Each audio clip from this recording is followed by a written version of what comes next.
दोस्तों, हर साल दुनिया भर में हजारों साइंटिफिक रिसर्च पेपर्स पब्लिश करे जाते हैं, जिसमें साइकोलॉजिकल रिसर्च का भी बहुत बड़ा हिस्सा होता है। पर देखा जाए तो इन साइकोलॉजिकल रिसर्च और स्टडीज को रीड करना एक नॉर्मल इंसान के लिए जितना मुश्किल होता है, उन बातों को रियल लाइफ में अप्लाई करना उतना ही आसान भी है। इसीलिए आज की वीडियो में हम आपके साथ 12 ऐसे साइकोलॉजिकल फैक्ट्स को शेयर करेंगे जिन्हें जानने के बाद आप पहले जैसे सेम नहीं रहोगे। Number 1, music changes perception. हम सभी ये जानते हैं कि म्यूजिक हमारे मूड को चेंज करने का पावर रखता है। एक हाईली एनर्जेटिक सॉन्ग सुनकर आप मोटिवेटेड फील करोगे और वहीं एक सैड सॉन्ग आपको सैड और डिप्रेस्ड फील करा सकता है। आप किस टाइप का म्यूजिक सुनना पसंद करते हो, ये एक्चुअली में अफेक्ट करता है कि आप इस दुनिया को किस नजर से देखते हो। 2011 की एक स्टडी में लोगों को एक टास्क दिया गया जहाँ उन्हें डिफरेंट म्यूजिक सुनते हुए एक पेपर पर हैप्पी और सैड फेसेस को टिक करना था। रिजल्ट ये देखा गया कि सैड म्यूजिक सुनते हुए ज्यादातर लोग सैड फेसेस को टिक कर रहे थे, वहीं हैप्पी म्यूजिक सुनते टाइम लोग हैप्पी फेसेस को चूज कर रहे थे, जिसे परसेप्चुअल एक्सपेक्टेशन का नाम दिया गया। जहां आप अपने कानों से कुछ सुनते हो तो आपका ब्रेन आपकी आंखों से सिमिलर चीजें देखने लगता है। इसीलिए एनर्जेटिक म्यूजिक वर्कआउट करते टाइम बहुत हेल्प करता है और सॉफ्ट म्यूजिक आपको फोकस करने में हेल्प करता है। Dunning Kruger effect. 1999 में 2 सोशल साइकोलॉजिस्ट ने ये डिस्कवर करा कि इंटेलिजेंट लोग हमेशा अपने आप को एक बिलो एवरेज पर्सन की तरह ट्रीट करते हैं। वो कभी भी खुद को बाकियों से ज्यादा स्मार्ट नहीं मानते। वहीं दूसरी तरफ एवरेज आईक्यू वाले लोग इसका बिल्कुल ऑपोजिट करते हैं। उन्हें हमेशा ये लगता है कि वो बाकियों से ज्यादा बेटर है। इसीलिए अगर आप ऐसे लोगों से मिलो जो हर बात में खुद को सुपीरियर शो करते हैं, जो ये दिखाते हैं कि वो कितने ज्यादा स्मार्ट हैं, तो समझ जाओ कि ये बस एक डनिंग-क्रूगर इफेक्ट का असर है। वो असल में इतने इंटेलिजेंट नहीं है जितना वो दिखा रहे हैं, क्योंकि एक हाईली इंटेलिजेंट पर्सन कभी भी अपनी नॉलेज से सेटिस्फाइड नहीं होता। वो हमेशा खुद की एबिलिटी पर डाउट करता है, क्योंकि उन्हें लगता है कि वो और बेहतर हो सकता है। फॉर एग्जाम्पल, आपने अक्सर ये तो देखा ही होगा, जो दोस्त ये कहता है कि उसने एग्जाम के लिए कुछ नहीं पढ़ा, वो बिल्कुल प्रिपेयर होके नहीं आया था। मोस्टली केसेस में उसी फ्रेंड के अच्छे मार्क्स आते हैं, जबकि उसने बोला था कि मेरा एग्जाम अच्छा नहीं गया, मैं और अच्छा कर सकता था। क्योंकि मानो या ना मानो, वो सच में थोड़ा ज्यादा इंटेलिजेंट पर्सन है।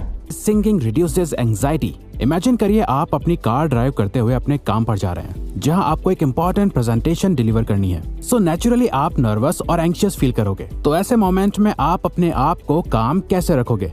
साइकोलॉजी ये कहती है कि अगर आप ऐसे टाइम पर अपना फेवरेट सॉन्ग प्ले करके खुद भी सिंगिंग करने लग जाओ। अब आपको ये सुनने में अजीब लग रहा होगा, पर सिंगिंग करने से आपके ब्रेन में एंडोर्फिन्स और ऑक्सीटोसिन रिलीज होने लगता है, जो अल्टीमेटली आपके स्ट्रेस लेवल को बहुत तेजी से कम कर देता है और आपके मूड को बेटर कर देता है। इसके अलावा ये आपके हार्ट रेट और कॉर्टिसोल लेवल को लो कर देता है, जिससे आप काम और कॉन्फिडेंट फील करने लगते हो।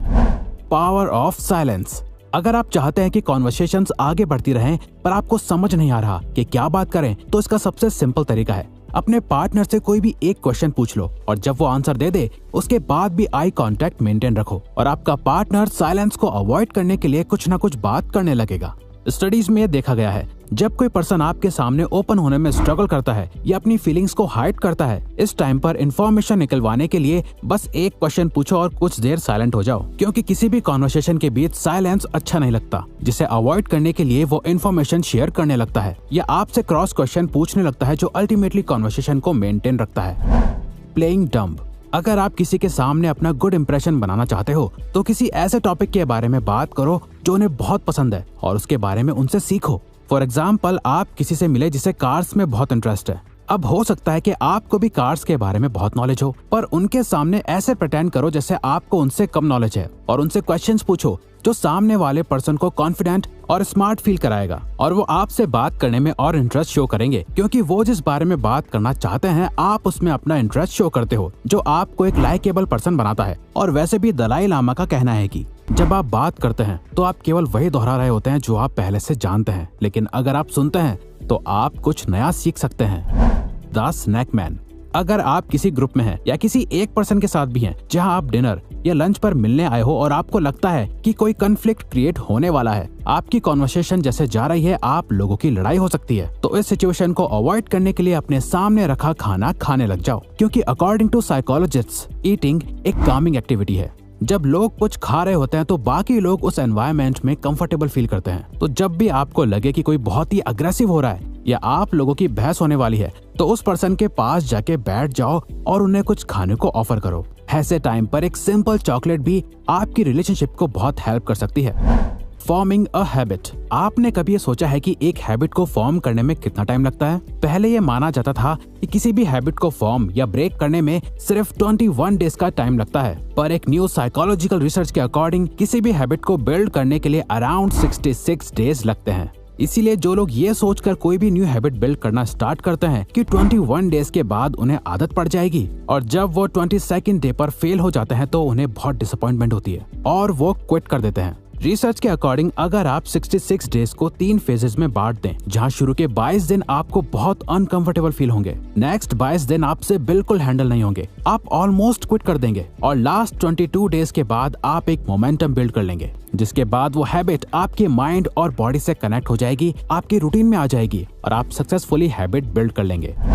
Call people bye their name. Psychologist कहते हैं कि हर पर्सन को अपना नाम सुनना सबसे फेवरेट साउंड लगता है, क्योंकि हम सभी के लिए अपना नाम बहुत इंपॉर्टेंट होता है। तो जब कोई आपके नाम को याद रखता है तो आप भी अपनी इंपॉर्टेंस फील करते हो। सिमिलरली आपने ये नोटिस करा होगा कि जब कोई आपका नाम भूल जाता है तो आप इंसल्टेड भी फील करते हो। इसीलिए किसी के सामने अपनी लाइकेबल प्रेजेंस बनाने के लिए इम्पोर्टेंट है कि कॉन्वर्सेशन में आप सामने वाले के नाम को यूज करते रहो, जो उन्हें इम्पोर्टेंस फील कराता रहेगा और वो आपके साथ और कंफर्टेबल फील करने लगेंगे। मल्टीटास्किंग। क्या आपको लगता है कि आप मल्टीटास्किंग कर सकते हो? न्यूरो साइंस के अकॉर्डिंग हमारा ब्रेन एक टाइम पर सिर्फ एक ही चीज पर फोकस कर सकता है। कई बार जब आप 2 काम एक साथ कर रहे होते हो तो आपको ऐसा लगता होगा कि आप मल्टीटास्किंग कर रहे हो, पर रियल में आपका ब्रेन बहुत ही तेजी से उन दोनों कामों के बीच अपना फोकस शिफ्ट कर रहा होता है। हम चलते चलते एक दूसरे से बात करते हैं क्योंकि ये बिहेवियर्स ऑटोमेटिक और ऑटो पायलट मोड से होते हैं। वहीं ऐसे टास्क जिनमें बहुत फोकस करने की नीड होती है, वहाँ वो साइमल्टेनियसली काम नहीं कर सकता। फॉर एग्जाम्पल, बुक रीड करते हुए टीवी देखना। अब यहाँ पे आपको लगेगा कि आप दोनों काम एक साथ कर रहे हो, पर रियल में एक टाइम पर आपका फोकस या तो रीडिंग करने पर है या टीवी देखने पर। Provide a choice. अगर आप चाहते हैं कि सामने वाला पर्सन एक डिसीजन ले जो आपके फेवर में हो, तो सिंपली उन्हें ऑप्शंस दो जो आपके डिसीजंस के फेवर में हो। फॉर एग्जाम्पल, अगर कोई अपने बच्चे को पढ़ाई करने के लिए बोलना चाहता है तो सिंपली उसे ये बोलने के बजाय कि जाओ पढ़ो, उन्हें चॉइस दो कि चलो पढ़ाई का टाइम हो गया, पहले इंग्लिश पढ़ोगे या मैथ्स।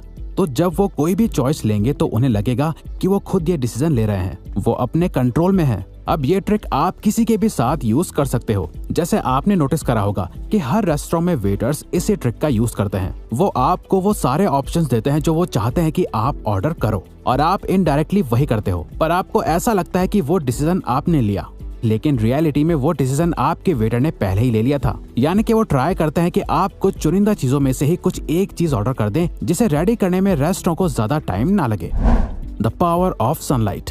दोस्तों, आपने भी नोटिस करा होगा कि पूरा दिन अपने घर या ऑफिस में बिताने के बाद जब आप बाहर निकलते हैं तो इंस्टेंटली आपका मूड बेटर हो जाता है, क्योंकि सनलाइट के बेनिफिट सिर्फ मेडिकल फील्ड्स में नहीं है जो सिर्फ आपकी बोन्स के लिए बेटर है, बल्कि कई रिसर्च में देखा गया है कि सनलाइट कई मूड डिसऑर्डर्स जैसे डिप्रेशन को भी प्रिवेंट करता है। सनलाइट से मिलने वाला विटामिन डी मूड स्टेबलाइजर की तरह एक्ट करता है और हमारे ब्रेन में प्लेजरेबल हार्मोन्स को रिलीज करता है। और ये देखा गया है कि जिन कंट्रीज में सनलाइट की रीच कम होती है, वहाँ के लोगों में डिप्रेशन के ज्यादा सिम्टम्स देखे जाते हैं। तो आपको बस दिन में 10 मिनट डायरेक्ट सनलाइट लेनी है, जो लिटरली आपकी लाइफ को चेंज कर देगा, और ये मॉर्निंग सनलाइट होगी तो और भी अच्छा।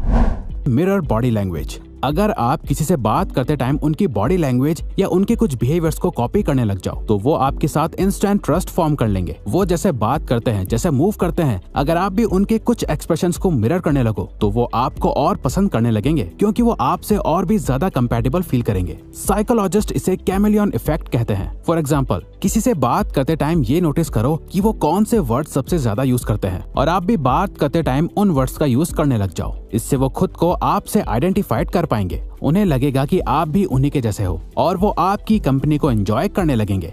तो अगर आपको ये वीडियो अच्छी लगी तो वीडियो को लाइक और सब्सक्राइब बटन पे क्लिक करके इस चैनल को ग्रो करने में सपोर्ट करो, और बेल नोटिफिकेशन ऑन कर लीजिए ताकि आप आने वाली वीडियोस मिस ना कर पाओ। Thank you for watching.